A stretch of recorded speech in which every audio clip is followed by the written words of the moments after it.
قد أفلح من زكاها. Bismillahirrahmanirrahim.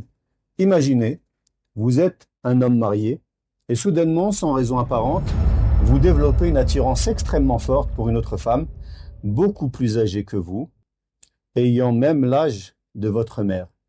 Vous pensez constamment à elle, vous lui envoyez de l'argent, vous lui faites des cadeaux, vous développez des pensées érotiques répétitives à son sujet, au point que cette relation commence à perturber votre mariage, vos finances, votre quotidien et votre santé mentale. C'est précisément pour cette raison qu'un homme est venu me consulter. À l'origine, il ne venait pas pour une séance de ruqya, il venait pour une problématique de couple. Mais dans notre prise en charge, lorsque certains éléments peuvent faire suspecter l'existence d'un mal occulte, nous effectuons également une évaluation dans ce sens. Et dans son cas, plusieurs éléments m'ont interpellé. Nous avons donc décidé de procéder à une séance de ruqya légiférée par la récitation du Coran. Alors, cette séance s'est faite à distance, c'est-à-dire par téléphone.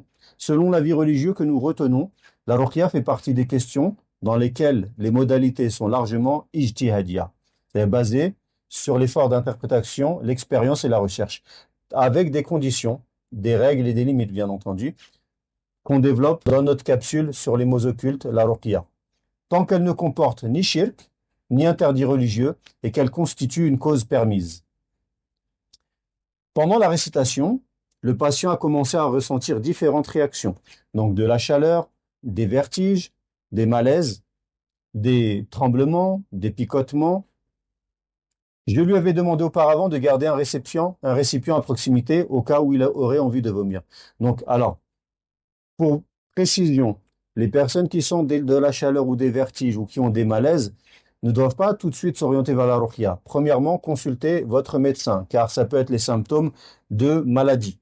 D'accord? Donc, il faut toujours consulter son médecin lorsque il y a quelque chose qui sort de l'ordinaire, qui a l'air d'être pathologique.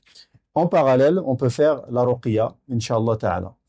Donc alors, je lui ai demandé de garder un récipient à proximité, et effectivement, pendant la récitation, il s'est mis à vomir, à plusieurs reprises, jusqu'à me décrire avoir rejeté une quantité de sang correspondant approximativement à un verre. Donc un mélange de glaire et de sang qui a rempli un verre. Bien évidemment, et c'est important de le rappeler, vomir du sang constitue également un signe médical qui nécessite une évaluation médicale urgente. La ruqya ne remplace jamais la médecine ni les examens nécessaires. Ça vient en complément. L'un n'empêche pas l'autre. Mais parallèlement, quelque chose d'autre s'est produit pendant la récitation et ça, c'est étonnant. Pas étonnant pour quelqu'un qui a l'habitude de pratiquer la ruqya, mais étonnant pour les gens qui ne connaissent pas ce monde-là. Lorsque je récitais notamment des versets dans le cadre du traitement de ce qu'on appelle sihrul atf, donc une sorcellerie visant à provoquer une attirance ou un attachement, je demandais aux patients ce qu'ils percevaient et ce qu'ils ressentaient. Donc c'est des sorcelleries que les gens font, wal'iyadhu billah, pour se marier avec quelqu'un qui ne veut pas se marier avec eux, ou pour arriver à faire tomber la personne dans le péché avec elle, etc. Donc alors je demandais aux patients ce qu'ils percevaient, ce qu'ils ressentaient, et à plusieurs reprises, l'image de cette femme revenait devant lui. Voilà, telle une image projetée, un hologramme. Et il la décrivait devant lui dansant et vêtue de manière indécente. Donc, au regard de l'ensemble du tableau, nous avons donc poursuivi du tableau clinique, nous avons donc poursuivi la prise en charge dans l'hypothèse d'un mal occulte pouvant être associé à cet attachement anormal et envahissant.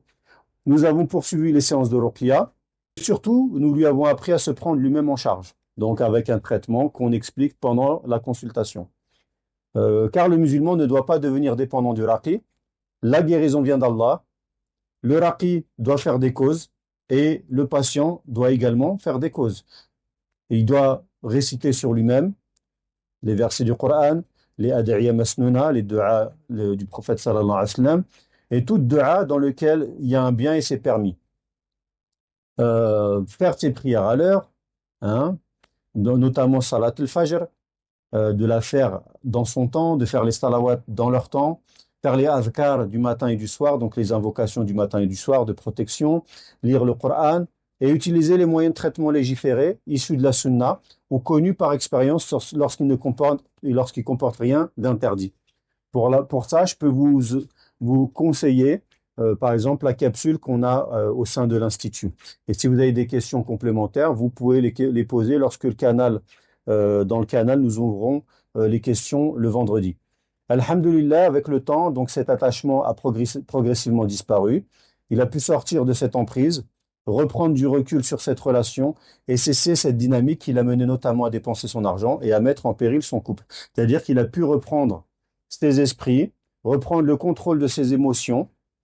La sorcellerie a été annulée, l'impact a été cassé et alhamdulillah, il s'est libéré de l'emprise de cette personne maléfique euh, qui, euh, qui le manipulait à travers la sorcellerie. Et dans d'autres cas d'études qu'on présentera, on vous citera d'autres cas aussi de sorcellerie, leur impact et les différents mots occultes et leur impact à travers des cas réels qu'on a eu en consultation. Alors voilà pourquoi je vous raconte ce cas. Bon, parce qu'une difficulté psychologique, conjugale ou comportementale doit être examinée avec sérieux et sans conclusion précipitée.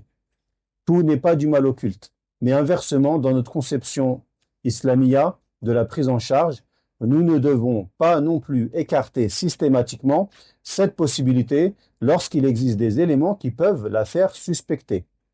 Hein? Si vous pensez donc être confronté à une situation de ce type, il ne faut pas laisser les choses traîner afin que ça ne s'aggrave pas. Vous pouvez consulter tous les autres contenus du Psychothérapie Islamique Institut consacrés à la Ruqya légiférée. Donc, il y a beaucoup de questions auxquelles j'ai répondu dans le canal. Vous pouvez vous instruire à travers ça, avoir des conseils pratiques pour vous dans votre quotidien. D'accord? Tout ce qui est en rapport au mal occulte et à la prise en charge thérapeutique. Voilà. Donc, si vous souhaitez nous exposer votre situation, vous pouvez nous écrire en résumant dans votre cas en résumant votre cas, pardon, en quelques lignes seulement, hein, pas trop long. Donc, il y a le contact Telegram exclusivement réservé aux frères et un contact Telegram exclusivement réservé aux sœurs. Vous avez aussi en description le lien de notre site internet et le lien du compte Instagram et toute information utile. Donc, ces contacts sont distincts afin de préserver le cadre et la pudeur de nos échanges. Donc, vous retrouverez également les coordonnées, comme j'ai dit, et nos différents contenus dans la description de cette vidéo. Qu'Allah accorde la guérison à ceux qui sont éprouvés, nous protège de tout mal et nous permette de nous soigner par les causes légiférées, permises, et qui fasse de nous une cause du bien. Walhamdulillah Rabbil Alamin. Wassalamu alaikum wa rahmatullahi wa barakatuh.